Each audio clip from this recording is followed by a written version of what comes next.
as you take away from this gathering a singular intent of getting into the vortex, and then, now we know it's got to be irritating to hear that and hear that and hear that and hear that and hear that, but get in the vortex and then.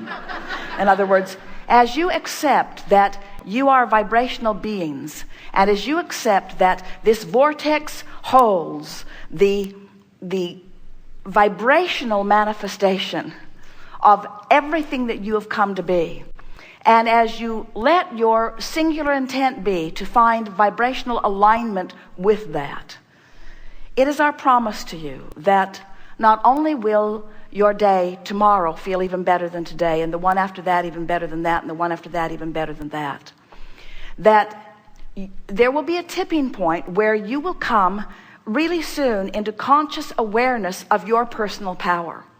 Now, you came forth into this physical body with the delicious intention of being a deliberate creator. You knew that the contrast would inspire you, and you knew that rockets of desires would shoot forth from you, and you knew that you would set into motion a vortex of creation. You knew that. And you knew that if you never heard a word from the likes of Abraham, that this would take place, and that you would emphatically, dramatically, personally add to the expansion of the universe. You knew that. And you knew before your birth into this body that as all of that takes place, that at some point there will be that re-emerging back into non-physical. And you knew that you would shed all of the things that were worrisome that you'd picked up along your physical trail, and that you would then stand without the problem part of the equation, only in the solution part of the equation. And you knew that you would revel in the accomplishment of that which was this physical life experience. You knew every bit of that.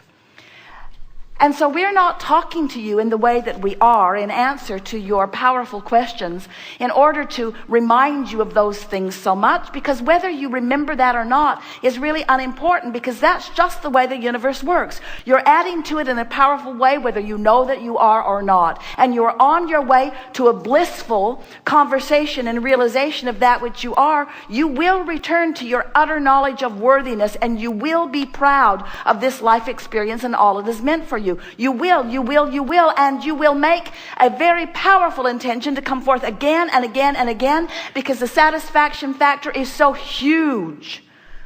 But we're having this conversation with you because you should be feeling good now. You should be feeling your power now. You should be creating deliberately now, because the difference between sifting and deciding and aligning and realizing through manifestation is so rich and full and complete in comparison with just stumbling on it, you see. To be a deliberate creator, to deliberately acknowledge something missing, and then to want it even in its absence, and then to find a way of feeling it even before you can see it, until you know the reality of it even before it is a physical reality, is the most delicious creating that takes place anytime, any space, any place. We feel such appreciation for your willingness to play with us in this eternal game of creation. And above all other things, it is our desire that you take away from this gathering these three things. The vortex is a reality. I have easy access to it, and I'm practicing my way into it all day, every day. And as you make those three simple observations and apply just a small amount of effort, less than it takes to learn a new computer program, you will return to the true nature of your being. And you will then be the uplifter that you were born to be. But most of all, you will be the liver of life in the way that you've meant it. You will see the world through the eyes of Source. Don't do it for them.